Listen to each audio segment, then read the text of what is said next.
waniza CBS FM ku channel yaffe amanya MC Shita kunoga Mike tali achibuga chengera bana tuli live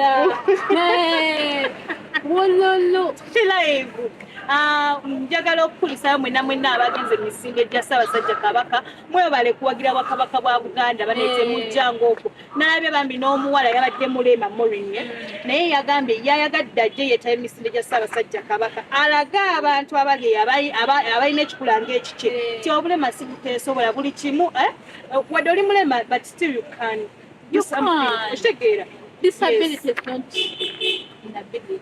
Exactly. Njagala n'okwebaza bana ekitongole kyaffe kye tukolera CBS FM UG okutuwa omukisa bannange buli lwakubiri ne bagamba Made in Girls balina okuba nga bajja okuba nga baweereza Obwakabaka bwa Uganda. Munnange tekisangika. Ije abantu babeereeyo bannange. Alhamdulillah for the CBS bannange singa kyenkoma. Nebaza bwebaza Katonda okuba nga. Yes, soka weyanjule by the way abatulaba.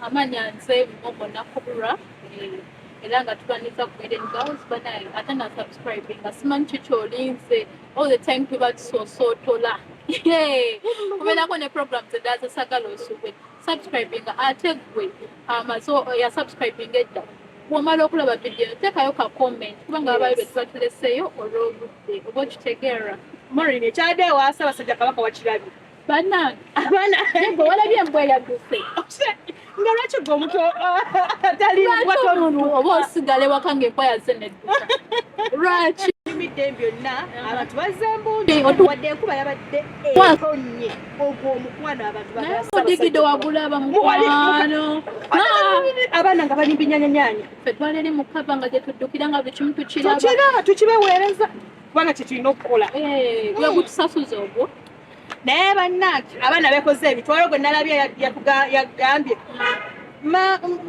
omisinde gyawedde nga bakyali erimbi nyanyanyanya ekisooto ekyabadde awo omu yagambye mukyala njagala kutegeeza sigenda kukomawo waka Katikkiro atulagidde tulyole ebisooto ebiri mu gundi mu lubiri wulira ebisooto ebiri mu lubiri tujja kukomawo lwakuna n'ekirala onsindikire ne kasente naye bannange abasajja b'ennaku zino moriniza omusajja n'okiŋŋamba ojja kumbuulira yalonze kika kyabwe kyekiba kiyola ebisooto naye bannange abasajja yabadde ayagala mukuula okitegeera yabadde alina kayisawo okategedde Kwanza ne comment nga nengamba anedda olwokuna lwakumpi bemalayo mwezi tegujja tukola bubi yana okutegeeza naffe n'abagereka tugambe tuyonje obusubi obuli abasajja bazibu bale tugende ku mulamwa gwaffe ogw'olunaku olwaleero omulamwa gugamba nti lwaki ennaku zino abasajja oba abaami naddala abavubuka bettanidde nnyo okukozesa filters waliba nabeeyisa ekikazi okitegeera olina oba ng'omukuba ekifaananyi agamba mwana sooka otekemu filters nina tiktoka gwe mmanyi yabagamba temukolera ttima teekamu filters ayagala ttima nenga lwaki abavubuka nze naye ndowooza biri kufa abakazi naye abavubuka abasajja naddala abavubuka abalenzi filter yafuuse obuzibu bagyettanidde mori nigoloza lwaki kale olaba filter eyo enegejjerugyamu omutukako mu reality omanyi shita abayo omuntu agamba mutima yampaka kakala kano naye ntomamu wali abantu abatoma ate nga si kirungi kolaki kutoma kakati wabayo omuntu agamba filter ne nakakala kempaka chocolate akamalayo wetege ebyana biwala okitegeera naye shita abawo banayo omuntu gwotukako n'ogamba wacha maneno What do you mean by watch a maneno? Ngolaba si yoli bolaba bulijjo ku kamera ku filter wali TikTok omukwano erina filters yes TikTok nze wasanyuze kino kiyitibwa ekiti nti ogenda n'akagayi ku TikTok n'ogamba banayo mukwano oyinza ozirika ne bakujja abana abazadde obwana obulungi naye lwaki balungiwala filters naddala abalenzi ate balina engeri gye beekozaamu ekintu ddala ekitekedde bakukozesa filter TikTok ne Snapchat ziraba emanyukawo omuntu abeera ku Facebook asobola okukozesa live camera kitegeera naye TikTok ne filter TikTok erina filter ndowooza nga 2000 ekituufu nekyotamanyi ate nazo jukira ogikozesa onshuminga data kati bile recommendinga negamba lwaki abavubuka abantu bakozesa ne filter recommendinga negamba kozesa kano okafuna kakugenda funa likes so waliyo nabakola content nga bagamba mbuno wokozesa filter eno banaye content wagenda trendinga ogenda nga buli mwagibukidde so kati nze ngamba TikTok ekoze kyamaanyi nnyo okulaba nga abavubuka bakoza ki betanira filters ale n'abalala nze kye nalabye nti ennaku zino filters omuntu kasita olabika obulungi ofunamu nakasente okitegeera kubanga abantu bagenda kuba bakwegomba naddala abaana abawala banetwagwa bu handsome guys kumbe they are really poor omanyi waliwo abakyala mu nsi ez'ebweru abayogereza abaana abato nga babateekamu ne sente nze nina tiktoka gwe mmanyi ng'alina amusasulira rent ng'ali bweru nga mukyala kati lwaki baba tebakozesa filter amusasulira rent aba ayagala mulabikire bulungi jjukira aba akimanyi all the time afollowinga ku ki ku vidiyo ezo babeera ataddeyo agenda kozesa kafilter akole ki asigale ng'akama kiita abalenzi bakama ennaku zino naye nga ki filuta ate tetwafa ku looks abaana bawala handsome guy naye katukeko mu reality ojagamba bannaye atono ebizibu by'ekika byonna byonna byakuŋŋanira ku ono gwe mutuukeko mu reality ojja laba ebizibu byabwe eby'ekika biriko oyo omuntu kyokka babanza nze njagala nnyo omusajja eyekuba ekifaananyi mu ndomo ate shito okimanyi teri musajja mubi bannaye abasajja mubi okufiuta teri musajja mubi ate ensawo yo ne iphone ogiraba gali kasalamu ku ekifaananyi nga bakozesa iphone basooka bateekamu wali ka edit ogamba maswalide wangimuvaako n'oba nga oli baaba yaddugala alinganga ekko wangi maama alina engeri gyalungiwamu lwa iphone bagikubire mu musana ate balina engeri gye beetegamu baba ne butricks okutegeera naye wano nze mukwano nze bijja naye nga wano tuli kiriya kati kitankuwa ensonga endala lwaki abavubuka beetanira nnyo abaana abalenzi omanyi nti nno abantu bagenda badibya ebifaananyi bino ebya studio kati ebifaananyi ebyo ebya studio mu kubudiba bakozesa nnyo ebyaki ebyamasimu kati amakinga sure nti nno essimu eno akuba ekifaananyi nekikola ki nekivaayo bulungi n'ateekamu zi edit ez'enjawulo so nze nsuubira nekino ekintu ekyokuba nga tukozesa kati masimu okuba ebifaananyi soft copies actually kanziyite soft copies kireetedde nnyo filter ti omuntu aba yagala akafaananyi kaveeyo ate nga tatadde mugenda mu studio oba okitegeera shitazo zensonga zange zendabwe ziviriddeko abavubuka okwetanira njagala abali ku live ya momo oba ne mu commenting mutugambe lwaki abavubuka ennaku zino betanidde nnyo filters namwe mwe abastreaming aba live ku CBS FM YouTube channel yaffe mukwano genda okukomenting lwaki mwe mwagadde nnyo filters singa ffe abakyala nze by the way nekuba ekifaananyi kyange si filters I feel like you always ondaba kubira mu nomo morning saga filters kubira mu nomo munaye shita ndi wa filter nze ndi wa filter sina kagenda na kunneegaana omusajja ayinza kwegombera ku internet agenda okutuukako beba abasajja boolaba kyebaba bakubira ne video call waliwo n'abakola live ennaku zino Crystal Panda ne Bruno K ogiraba programu yaabwe naye webaleeta abantu mu reality si yabeerooli saga kutunulanga ebizibu gwe byatomera banaye wewe nawe nanga bwe tugambe mu comment section oli wa filter oli wa nomo tugende mu bulango bw'abakama baffe tukomewo Sabula bingo!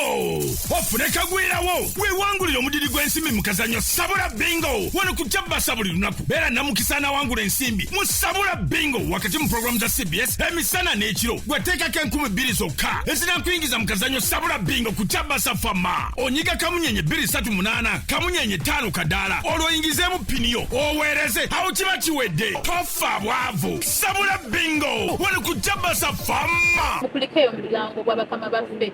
Era nga abadduka bannange twandifukamidde naye kamera setting ne twafukamira naye nga mukulikeyo nnyo mwebale kujjumbira bannange abantu baali bangi ate ne batasigalayo lwa nkuba oba omuntu agamba bannaye enkuba okimanyi morinize nagenda okudda ebusaa zali 11 ngenda ku channel yaffe ya CBS nga already abaana bali webatulaga live videos nga bali abaana beebaka Yo solo kweba korwa Ssaabasajja Kabaka.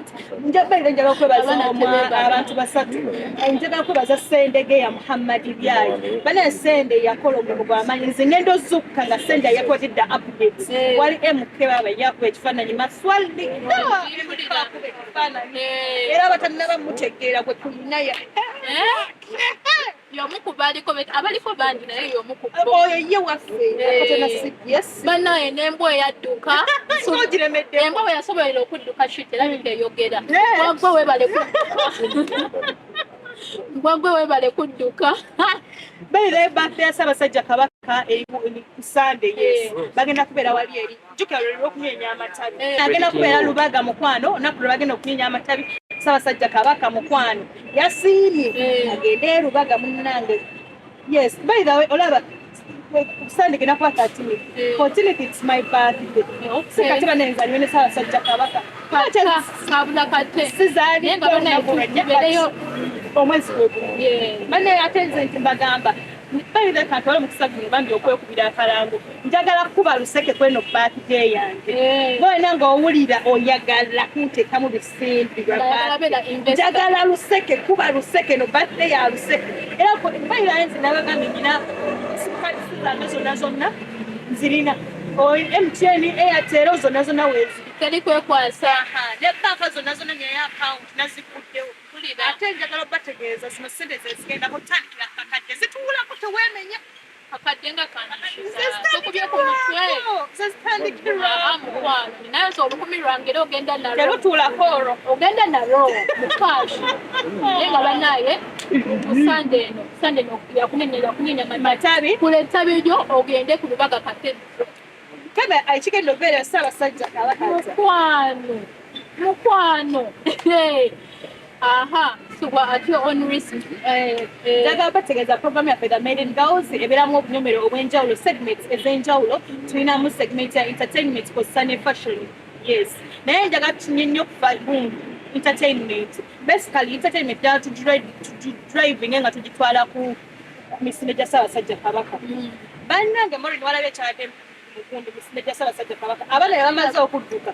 Munnange ne basiima ab'ebinnyanyanyanya bannamasaka baffe munnange. Ne basiima be baasanyusizza abantu.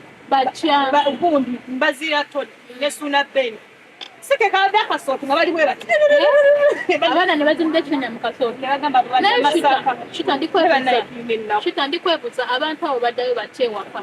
In fact nange nali awo ne ŋŋamba naye obeera mukwano gwange n'engoye zowaddemu oyambala oba akajoozi nzikweka okuloocha oba baayoza jjukira omukwano ogumanyi balina Ssaabasajja Kabaka